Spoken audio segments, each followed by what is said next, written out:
Present మనతో పాటు జై భారత్ నేషనల్ పార్టీ అధికార ప్రతినిధి వినుకొండ కోఆర్డినేటర్ చిరంజీవి నాయక్ గారు వారితో డిస్కస్ చేద్దాం. సార్ నమస్కారం. సార్ నమస్తే. జై భారత్ అండి. సార్ ప్రెస్ మీట్ మీరు కూడా చూసే ఉంటారు, సునీత గారు ప్రెస్ మీట్. మరి ఓవరాల్గా చెప్పింది చూసుకుంటే జగన్ గారికి ఓట్ వేయొద్దు, ఆయన్ని కూడా ఇన్వెస్టిగేషన్ చేయాలని కూడా చెప్పడం చూస్తున్నాం. బీజేపీ హస్తం ఉంది, అంటే దర్యాప్తు లేట్ అవ్వడానికి కూడా కారణం బీజేపీ అని కూడా అంటుంది. మరి మీరేం చెప్తారు సార్ మొత్తం? అంటే ఈ ప్రెస్ మీట్ని మనతో పాటు ఆంధ్రప్రదేశ్లో ప్రజలు ప్రతి ఒక్క ఓటరు రేపు ఓటు వేయబోయే వాళ్ళని చాలా నిశ్చితంగా పరిశీలించాలండి. ఎందుకంటే సొంత కుటుంబం యొక్క విశ్వాసం కోల్పోయిన వ్యక్తి ఆంధ్రప్రదేశ్కి ముఖ్యమంత్రిగా ఉన్నాడు. సొంత చెల్లేమో పార్టీ నుంచి తనతో డిఫర్ అయ్యి ఆస్తి తగాదాలు పెట్టుకుని బయటకు వచ్చేసారు. ఇప్పుడు బాబాయ్ కూతురేమో మా బాబాయిని చంపిన దాంట్లో ఈయన హస్తం ఉందని డైరెక్ట్గా ఈయన మీదే ఆరోపణలు చేస్తున్నారు. సో ఈ రకంగా సొంత కుటుంబం యొక్క నమ్మకం కోల్పోయిన వ్యక్తి అసలు మళ్ళీ పవర్లో వచ్చేదానికి ఆస్కారమే లేదు. ప్రజలు కూడా చాలా సీరియస్గా ఆలోచించి డెసిషన్ తీసుకోవాలి ఈ విషయంలో, ఇతనికి ఓటేసే విషయంలో. ఎందుకంటే సొంత బాబాయ్ కూతురే ఓటేయద్దని చెప్తున్నారు కదా. ఆంధ్రప్రదేశ్కి ఒక విచిత్రమైన వ్యక్తి ముఖ్యమంత్రిగా ఉన్నారు. కనీస మానవతావాదం లేని వ్యక్తిత్వం. ఒక పక్కేమో సొంత చిన్నాన్నని చంపిన వాళ్ళని ఎవరు చంపారో తేల్చారు, అరెస్ట్ చేయరు. ఎవరి మీద అయితే ఆరోపణలు వస్తున్నాయో వాళ్ళని అరెస్ట్ కాకుండా కాపాడుతాడు ఈయన.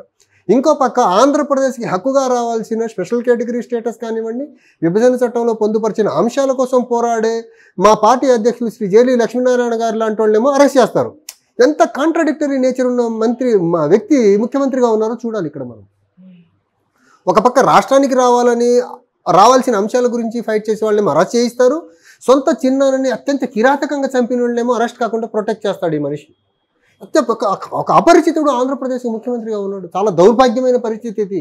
సొంత చిన్నానని చంపిన వాళ్ళని ఎవరు చంపారో తేల్చలేని వ్యక్తి రాష్ట్రానికి ఎలా న్యాయం చేస్తాడండి?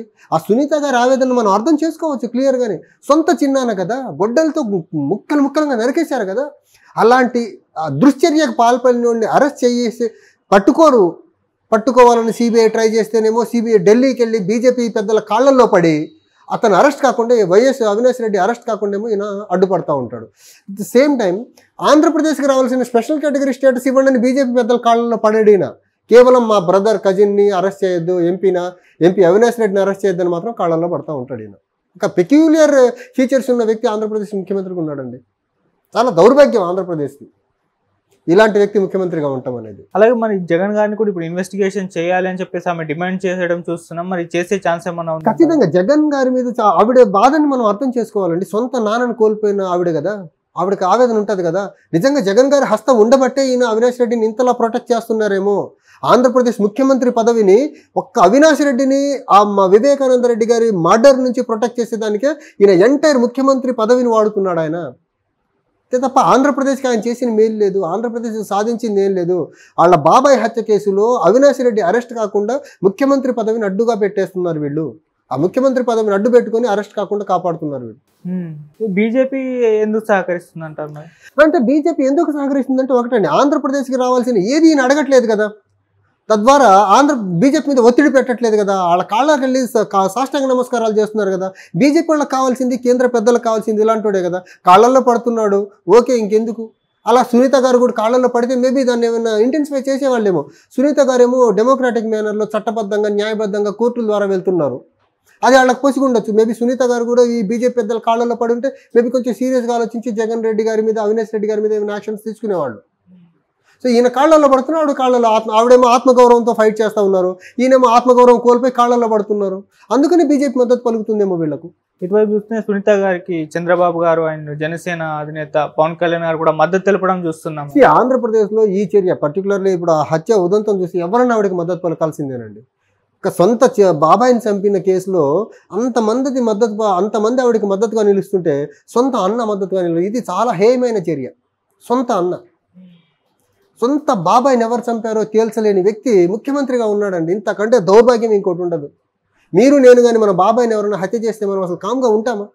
తేల్చమా? దాన్ని ఫైట్ చేయమా? ఈయన కనీసం ఎప్పుడన్నా ఫైట్ చేశాడా? దాని మీద ఫైట్ చేయకపోగా ఆవిడ మీద నెగిటివ్ ట్రోలింగ్ చేయిస్తాడు.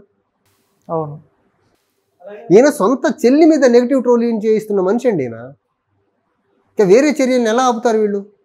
సో ఇప్పుడైతే ఎలక్షన్స్ టైంలో ఆమె చేసిన ఈ సంచలన వ్యాఖ్యలు అంటే ఎలక్షన్ టైం కాదండి, సారీ, ఆవిడ వాళ్ళ ఫాదర్ని కోల్పోయి ఉన్న వ్యక్తి. దీన్ని ఆ హత్యని ఆ అమ్మాయి బాధని మనము ఎలక్షన్ తో ముడిపెట్టలేము. అంటే డే 1 నుంచి ఆవిడ ఫైట్ చేస్తున్నారు. అవును, ఎలక్షన్ తో ముడిపెట్టాల్సిన అంశం అయితే కాదు ఇది. జగన్ కి ఓట్లేయొద్దు అని చెప్పేసి ఎలక్షన్ టైంలో చెప్పడం చూస్తున్నాం కదా. ఆవిడ అనుమానం కదా అది. ఈ జగన్మోహన్ రెడ్డి హత్య వెనకాతలు ఉన్నాడు అనుమాన పడుతుంది ఆవిడ అనుమాన పడుతుందంటే ఆవిడకి తెలియకుండా, అనుమానం కూడా కాదు, ఆవిడకి తెలిసి ఆవిడ మాట అంటున్నారు. ఖచ్చితంగా ఆవిడకుండే ఇన్ఫర్మేషన్, కుటుంబ సభ్యురాలు కదా, ఆవిడకి మనందరికంటే ఎక్కువ ఇన్ఫర్మేషన్ తెలిసి ఉంటుంది. ఎవరెవరు దీని వెనకాతలు ఉన్నారనేది, ఎవరెవరిని జగన్మోహన్ రెడ్డి ఎలా ప్రొటెక్ట్ చేస్తున్నారనేది మనందరికంటే ఎక్కువ ఇన్ఫర్మేషన్ ఎక్కువ సునీత గారి దగ్గర ఉంటుంది కాబట్టి ఆవిడ ఆ మాట అని ఉంటారు. ఆ మాట అర్థం చేసుకోదగ్గ మాటే అది. సార్ లాస్ట్ టైం అంటే ఈ మర్డర్ జరిగినప్పుడు చూసుకుంటే సాక్షి పేపర్లో నారాసుర రక్త చరిత్ర అని చెప్పేసి పెద్ద ప్రింట్ చేశారు. సో అది ఎలక్షన్స్ టైంలో జగన్ గారికి చాలా యూజ్ అయ్యి ఆయన అధికారంలోకి రావడానికి ఒక కామనర్ తో పాటు మనలాంటి వాళ్ళు కూడా చాలా మంది నమ్మేశారు కదండి. నిజంగా టీడీపీ వాళ్ళే చేయించారేమో, దీని వెనకాల ప్రభుత్వం కుట్ర ఉందేమో, ఎలక్షన్లో గెలిచేదానికి ఆయన కడప జిల్లాలో ఆయన కొంచెం పట్టున్న నేత కాబట్టి ఆయన తొలగిస్తే కొంచెం ఆ పార్టీ వైసీపీ బలం తగ్గుద్దేమోనని ఇలా చేస్తుంటే అందరూ నమ్మారు. కానీ దీని వెనకాతలు ఇంత పెద్ద కుట్రుండి సొంత బాబాయిని వీళ్ళే చంపేశారనేది చాలా లేటుగా బయటకు వచ్చింది కదా. ఆ హత్య కూడా వైసీపీ పవర్లోకి వచ్చేదానికి హెల్ప్ అయింది. వీళ్లకు సానుభూతి ఓట్లు పడ్డాయి దానివల్ల. ఆ సానుభూతి ఓట్లు వేసిన వాళ్ళందరూ ఈసారి చీత్కరించుకుంటారు వైసీపీని. సొంత బాబాయ్ హత్య చేయించి సానుభూతితో గెలిచాడు ఈయన. సో ఇప్పుడన్నా మరి ఏదైతే సునీత గారు చెప్పిన ఈ వాక్యాలకు ఆంధ్రప్రదేశ్ వాస్తవ్యుడిగా జై భారత్ నేషనల్ పార్టీ తరఫున ఒకటే అపీల్ చేస్తున్నా, సొంత చిన్నాన్న మర్డర్ని తేల్చలేని వ్యక్తి ఆంధ్రప్రదేశ్కి న్యాయం చెయ్యలేడు. ఇలాంటి వ్యక్తి ముఖ్యమంత్రిగా కొనసాగేదానికి అర్హత లేదు. ఖచ్చితంగా రాబోయే ఎన్నికల్లో తగిన బుద్ధి చెప్పాలి. అప్పుడే ఆంధ్రప్రదేశ్ అభివృద్ధి చెందుద్ది. ఇలాంటి వ్యక్తి ముఖ్యమంత్రిగా ఉన్న రోజులు కేసుల నుంచి రక్షణ పొందేదానికి ఆ ముఖ్యమంత్రి పదవిని వాడుకుంటాడు తప్ప ఆంధ్రప్రదేశ్ని అభివృద్ధి పదంగా ముందుకు తీసుకెళ్లలేడు. కేంద్రం నుంచి రావాల్సినవి బీజేపీతో ఫైట్ చేసి సాధించలేడు. ఖచ్చితంగా ఈయన ముఖ్యమంత్రిగా అర్జెంటుగా దింపాలి ఆంధ్రప్రదేశ్ ప్రజలు. సార్ లాస్ట్ టైం అంటే ఈ మర్డర్ జరిగినప్పుడు చూసుకుంటే సాక్షి పేపర్లో నారాసుర రక్త చరిత్ర అని చెప్పేసి పెద్ద ప్రింట్ చేశారు. సో అది ఎలక్షన్స్ టైంలో జగన్ గారికి చాలా యూజ్ అయ్యి ఆయన అధికారంలోకి రావడానికి ఒక కామనర్ తో పాటు మనలాంటి వాళ్ళు కూడా చాలా మంది నమ్మేశారు కదండి. నిజంగా టీడీపీ వాళ్ళే చేయించారేమో, దీని వెనకాల ప్రభుత్వం కుట్ర ఉందేమో, ఎలక్షన్లో గెలిచేదానికి ఆయన కడప జిల్లాలో ఆయన కొంచెం పట్టున్న నేత కాబట్టి ఆయన తొలగిస్తే కొంచెం ఆ పార్టీ వైసీపీ బలం తగ్గుద్దేమోనని ఇలా చేస్తుంటే అందరూ నమ్మారు. కానీ దీని వెనకాతలు ఇంత పెద్ద కుట్రుండి సొంత బాబాయిని వీళ్ళే చంపేశారనేది చాలా లేటుగా బయటకు వచ్చింది కదా. ఆ హత్య కూడా వైసీపీ పవర్లోకి వచ్చేదానికి హెల్ప్ అయింది. వీళ్లకు సానుభూతి ఓట్లు పడ్డాయి దానివల్ల. ఆ సానుభూతి ఓట్లు వేసిన వాళ్ళందరూ ఈసారి చీత్కరించుకుంటారు వైసీపీని. సొంత బాబాయ్ హత్య చేయించి సానుభూతితో గెలిచాడు ఈయన.